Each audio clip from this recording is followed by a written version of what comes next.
লোকজনের গাড়িতে গুলি লাগছে তারা এসে দেখাচ্ছে, এবং এটা শুধুমাত্র যে আপনার গিয়ে বুলেট ফায়ার করেছে তা না, তারা এখানে মারণাস্ত্র হিসেবে এটাকে ব্যবহার করেছে। রাজধানী ঢাকা ও ঢাকার পাশের সাভারে জনগণের উপর ভারতীয় গোয়েন্দা সংস্থা রয়ের সদস্যরা গুলি করছে এমন খবরে রাতভর আতঙ্কিত ছিল সারা দেশ। সেনা সদস্যরা রয়ের কিছু সদস্যকে গ্রেফতার করেছে বলেও খবর ছড়িয়ে পড়ে। আসলেই কি ঘটেছে এমন ঘটনা? এইভাবে একটা দেশে এসে এইভাবে এই অরাজকতার মধ্যে বা একটা যখন বিপ্লব হয়েছে, তারা নিজেদের ক্ষতি করার জন্য মানুষের সাথে সেখানে গুলি করবে না, তারা এগুলো করবে না, এগুলো ফালতু বিষয়। তারা তাদের কাজ করবে, তথ্য সংগ্রহ করবে, তারা তাদের দেশের স্বার্থ দেখবে, নতুন যে সরকার আসবে তাদের কাছ থেকে কি রকম এগুলো জানার চেষ্টা করবে। কালকে রাত্রে যেটা হয়েছে, আমি দুটো ঘটনা বলি। সাভারের বাইপাইল সাভারের দিকে, তাই না? সাভার থানাতে আতঙ্কিত পুলিশরা ছিল, ওখানে বারবার বিক্ষিপ্ত মানুষ আক্রমণ করছিল, তারা আত্মরক্ষার্থে কয়েকবার গুলি ছুড়েছে, তারপরে সেখানে সেনাবাহিনী গিয়েছে। তো রাতের বেলা তো সেনাবাহিনীকে ওরা হয়তো ঠিকমতো দেখতে পারে নাই, আর আতঙ্কিত মানুষ এরা পিটিএসডিতেও ভুগছিল। আতঙ্কিত মানুষ হয় কি, আপনার যুদ্ধক্ষেত্রে এটা হয় যে সে অযথা গুলি করে দেয়, নিজের মানুষের উপরেই গুলি করে দেয়। পুলিশও সেনাবাহিনীর উপরে কিছু গুলি করে দিয়েছিল। যা হোক, পরে সেনাবাহিনী পরিস্থিতি নিয়ন্ত্রণ করে ওই পুলিশ সদস্যদেরকে উদ্ধার করে সাভার সেনানিবাসে নিয়ে আসছে। আর নিয়ে আসার পরে তাদেরকে যে বসিয়ে রেখেছে, সেই ভিডিওটা কোনোভাবে বের হয়েছে, সেটাকে বলছে রয়ের এজেন্টদের, রয়ের ইয়েদেরকে ধরে নিয়ে এসে আর্মিরা জেরা করছে। এরা রয়ের না, এরা হলো আমাদের পুলিশের সদস্য।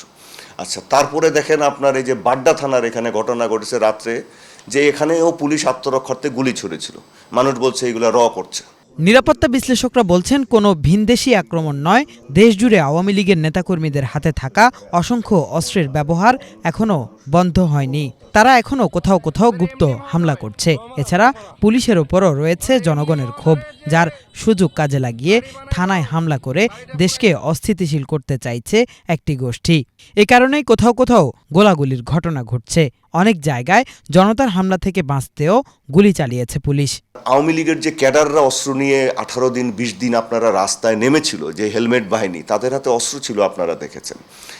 এর মধ্যে টোকাই বাহিনীও ছিল, গুন্ডামান্ডাও ছিল, এই যে বিভিন্ন সন্ত্রাসী, যেমন ধরেন সম্রাট, এদের বাহিনীও ছিল। আপনি কি মনে করেন যে এরা অকস্মাৎ চলে যাবে?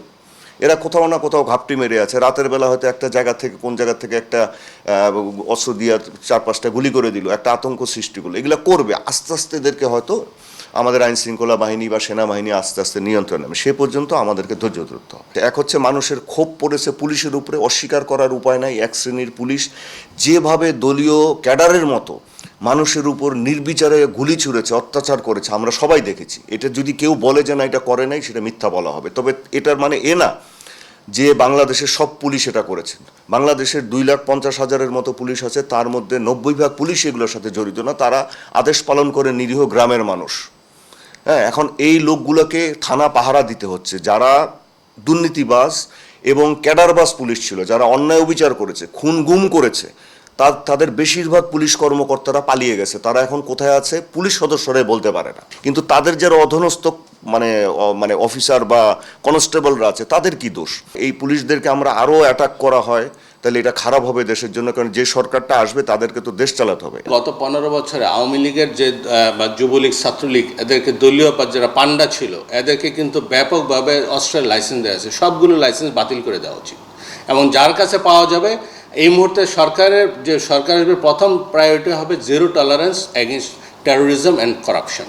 বুঝে শুনে শেখ হাসিনা নিজেই তার অনুগত পুলিশ বাহিনী ও আওয়ামী লীগের নেতাকর্মীদের বিপদের মুখে ফেলে গেছেন বলেও মনে করেন নাগরিক সমাজের প্রতিনিধিরা। গত 3 দিন যদি আপনি খেয়াল করেন, 3 থেকে 4 দিন, দেখবেন যে উনি সমস্ত তার যারা কোটারিভুক্ত দুর্নীতি, উনি নিজে প্রাক্তন প্রধানমন্ত্রী নিজে, তার পরিবার এবং তার যারা অলিগার, তাদেরকে বিদেশে যাওয়ার ব্যবস্থা করে দেওয়ার সুযোগ দিয়েছেন।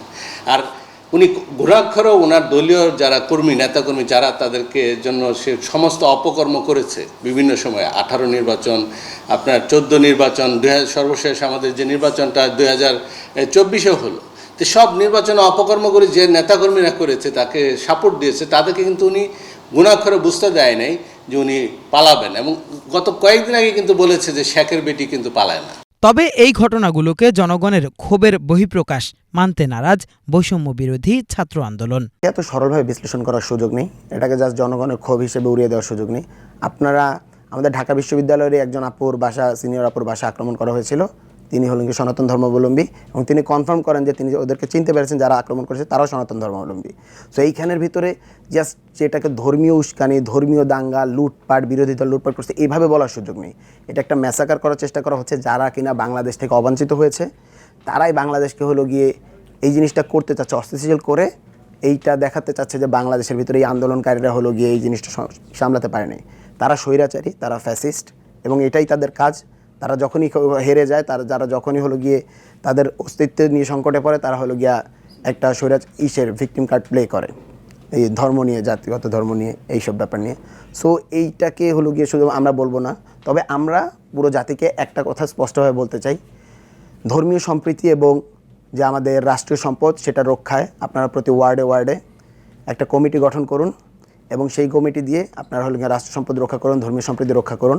আওয়ামী লীগ ও তাদের এজেন্টরা বিভিন্ন ধর্মীয় স্থাপনা ও রাষ্ট্রীয় স্থাপনায় হামলা করতে পারে এমন শঙ্কায় সোমবার রাত থেকে দেশের বিভিন্ন স্থানে মন্দির, গির্জা, থানাসহ রাষ্ট্রীয় বিভিন্ন স্থাপনায় পাহারাও বসিয়েছে ছাত্ররা। দেশবাসীকে শান্ত থাকারও পরামর্শ দিয়েছে তারা। কিফায়াত শাকিল, বাংলা ভিশন, ঢাকা।